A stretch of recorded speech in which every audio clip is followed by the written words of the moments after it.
All right, Kenny, you don't know what you're walking into, but as you know, we have 2 visitor centers. People call us, text us, they send us messages. They email us info@sonomavalley.com. You can text us 707-996-1090.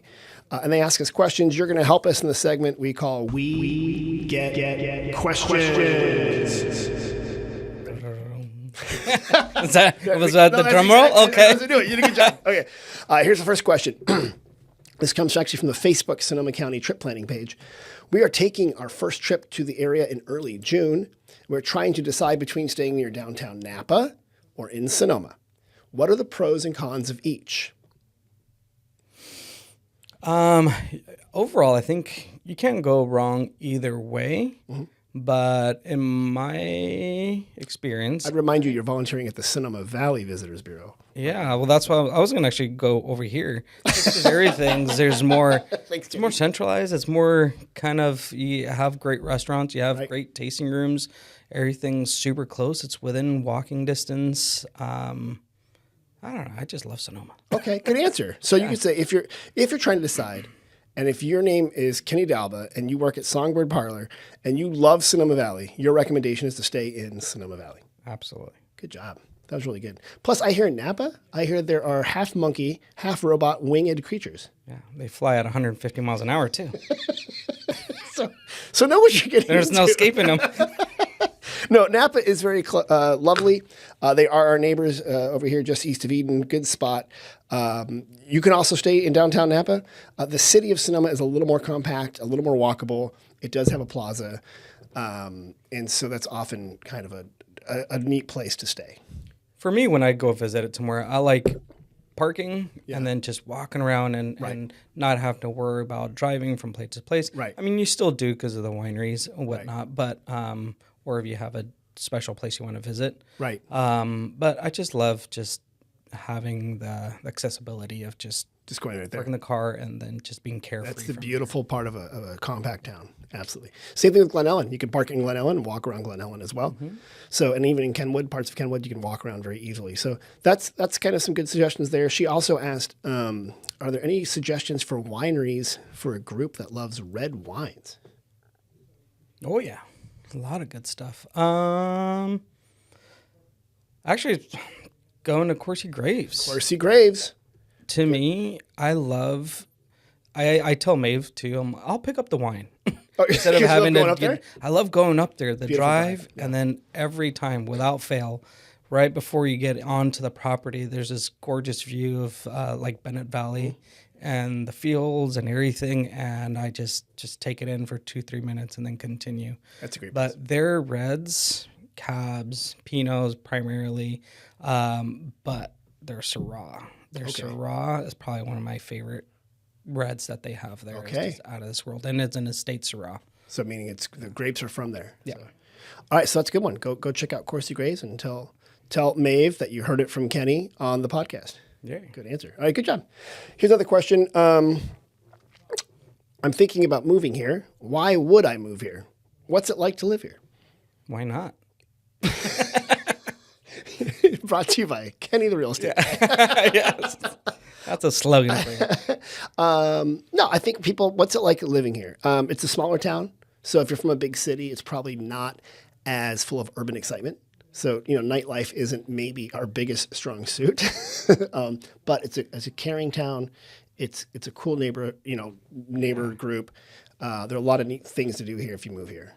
Yeah, for me, being the 4th or 5th time that I've moved back, something that Sonoma's always had that's always just kind of pulled me back in, and the community, the people, the proximity, it's a wonderful place to live. And it's just get up in the morning, same thing with the birds, and you're just taking in the fresh air. And it's, in my opinion, not matched in any city or surrounding area. Good answer.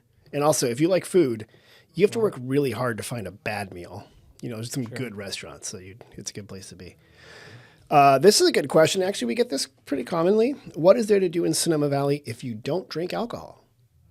Lots of stuff. Yeah.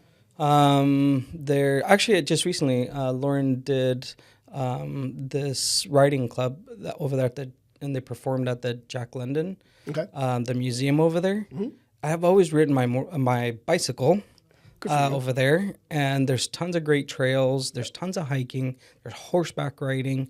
There's museums. Yep. I mean, there's so many outdoor activities here. Right. If you have kids, there's Train Town. Oh, yeah, Train Town's fantastic. The Plaza is great because there's shopping. And, of course, they have all the restaurants and everything, too. But there's, in my opinion, there's lots. There's lots to do. I always say boredom just lack imagination. Oh, good for you. It's like your mom said that to you or something like that. I'll give you bored. Yeah. Yeah, so obviously wine country, we've been talking here about the bar culture, and we're very good at fermenting things. But if that's not your jam, there is the food. There is the outdoors. Theater, we have a lot of good theater. They just did a good production last week of the Sonoma Valley Police Blotter Report. A guy made a book of all the funny stories from that. And at the community center, where Trash and Fashion is, they performed it. And so there's a lot of community theater here. And of course, local music is a big thing here as well. So a lot of people don't know, too, that Sonoma's kind of where California started, really. It's the last mission. A lot of history here in town. Oh, look at Mr. History Guy. Good job. A couple things. Yeah, it was the last mission built in California and the only one built under Mexican independence. So there was Spain. They went all the way up towards San Francisco, San Rafael. By that time, there was Mexican independence. So it was the only mission finished during Mexicans period here. And then California was founded. And then it was like, you know what we should do? We're this independent republic, but it's kind of lonely. Let's join the United States. So, but for 21 days, we were our own independent nation. And so a lot of history is a big thing here. So got to count for something. Yeah, absolutely. Good job. You remember your fourth grade. Good job, man. You're in there. Now, this one's kind of in opposite of the previous question, but someone walked in yesterday at the Toscano Hotel, where we have that bar, and they said, hey, were there speakeasies and bootleggers in Sonoma Valley, especially during Prohibition? So in the 1920s, when alcohol was illegal, were there speakeasies and bootleggers in Sonoma Valley? Bootleggers. I don't know about that. I'm sure probably bootleggers just because of Prohibition was all over, but wasn't it the barracks? Wasn't that a brothel too? Yes. So, yeah, the short answer. So what I did is I think you clued onto something there. During Prohibition, there were probably speakeasies and bootleggers everywhere. Yeah. Right. And typically by the border, up in Canadian border, they're bringing whiskey down, or up from Mexico. They're probably bringing tequila and whiskey from up there. But in rural areas, they were doing it as well. And so I talked to Patricia Cullinan. She's with the Sonoma Valley Historical Society. And she said, Tim, she did kind of tired, Tim, there are lots of grapes grown up here. And there were lots of dairies. And there were people who knew how to distill things. I said, okay. She goes, every day, Tim, there were pails and pails of milk going down to San Francisco. And do you think they opened every pail of milk to make sure it was full of milk? Yeah. I said, She goes, yes, there were many. There's a way. Exactly. So there were people taking those grapes, which evidently, if you squish them, add a little bit of yeast, they do turn into alcohol. And then you can boil that and distill it into brandy, evidently. So there was a lot of that going on.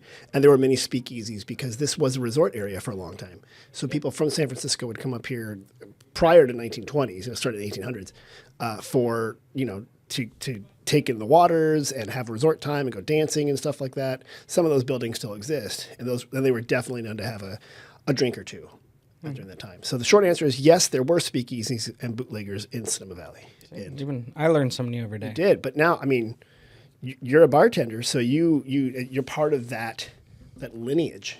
When you think about it, that's part of your cultural heritage here now. You're saying I should know these things? You should know to make up stories about them. You're like, oh yeah, this drink comes from back in the 20s, 100 years. That was 100 years ago. Wow, that was a long time ago. You answered all the questions correctly. Cool. You're amazing. All right. See, I was nervous for nothing. No,